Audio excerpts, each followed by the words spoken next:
Mereka sangat memahami dan menyadari bahwa untuk menciptakan nilai tambah dan untuk mendorong negara berkembang menjadi negara maju, salah satu instrumennya adalah hilirisasi. Apa itu buktinya? Inggris. Inggris pada saat abad ke-16 itu dia melarang ekspor wool sebagai bahan baku tekstil. Judith Widodo is a star. I think he's a remarkable man, one of the great men of this world, and what he's achieved in Indonesia is remarkable, and he shows no sign of stopping. So this guy's worth powder and shot, that's for sure.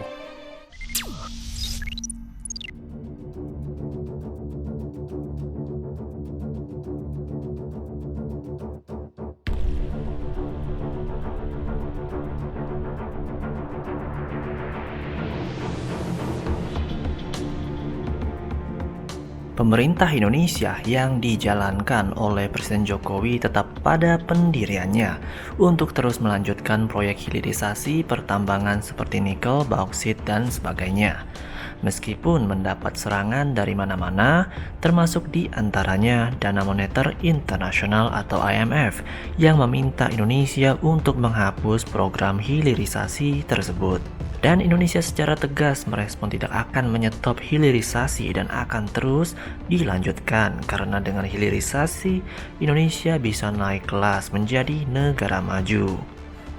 Indonesia zaman sekarang tidak bisa lagi dibodoh-bodohin oleh pihak manapun. Dalam sebuah sejarah panjang dari beberapa negara-negara berkembang menjadi negara maju pada ratusan tahun yang lalu, mereka merubah pola. Yang pertama, mereka sangat memahami dan menyadari bahwa untuk menciptakan nilai tambah dan untuk mendorong negara berkembang menjadi negara maju, salah satu instrumennya adalah hilirisasi. Apa itu buktinya? Inggris. Inggris pada saat abad ke-16 itu dia melarang ekspor wool sebagai bahan baku tekstil.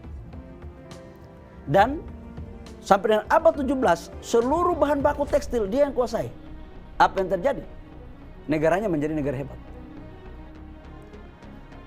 Tahun 1930, Amerika mempergunakan tarif impor 40%. Supaya apa? Membangun industrinya dalam negeri.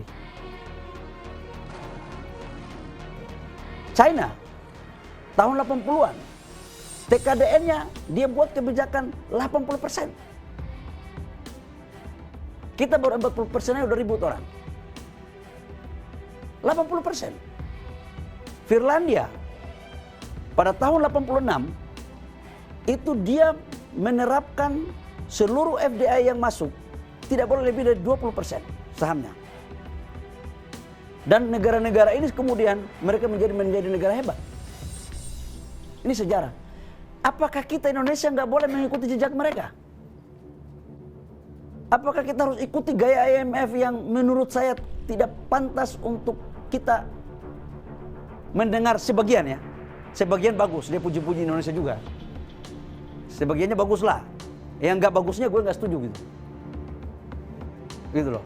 Jadi saran saya IMF, kasihlah rekomendasi kepada negara yang lagi gagal. Ya. Dan utang kita udah selesai ya sama IMF. Kita harus terima kasih kepada pemerintahan sebelumnya. Kita harus terima kasih kepada pemerintahan sebelum Pak Jokowi.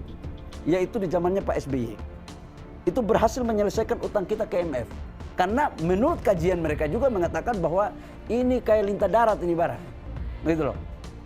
Jadi banyak paket kebijakan ekonomi dari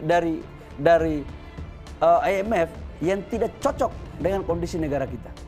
Dan saya ingin mengatakan bahwa langit mau runtuh pun hilirisasi tetap akan menjadi prioritas negara dalam pemerintahan Joko Widodo dan Kiai Maruf Amin. Yang kedua, larangan ekspor tetap kita lakukan. Kalau mau bawa kita ke WTO, WTO aja. Masa orang lain boleh, kita nggak boleh? Yang benar aja. Masa negara ini udah merdeka. Teman-teman tahu bahwa merebut kemerdekaan kita ini tidak seperti Malaysia atau Singapura. Itu pemberian. Kita ini mengorbankan nyawa. Merebut kemerdekaan bukan pemberian, merebut. Banyak yang mati, banyak yang diperkosa, banyak yang kerja rodi. Jangan negara kita sudah merdeka kemudian ada lagi yang mengatur-ngatur.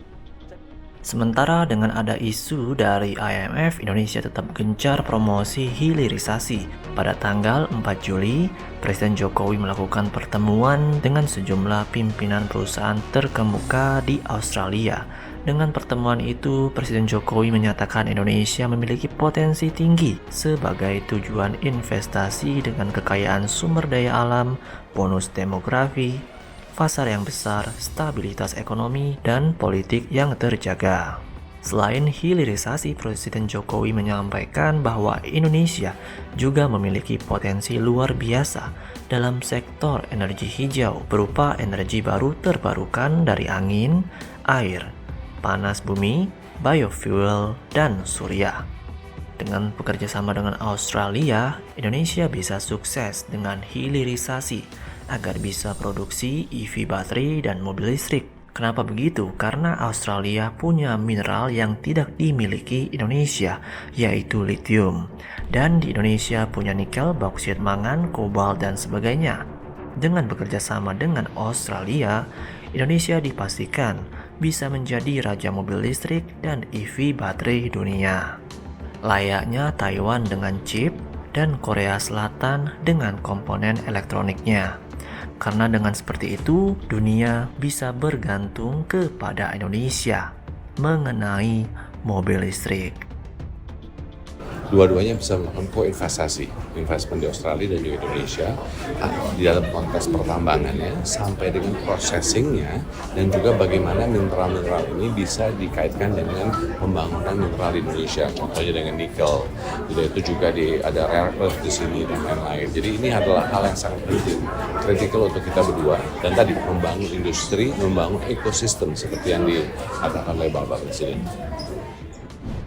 Indonesia dan Australia harus membangun kerjasama ekonomi yang lebih substantif dan strategis melalui pengembangan bersama produksi baterai EV.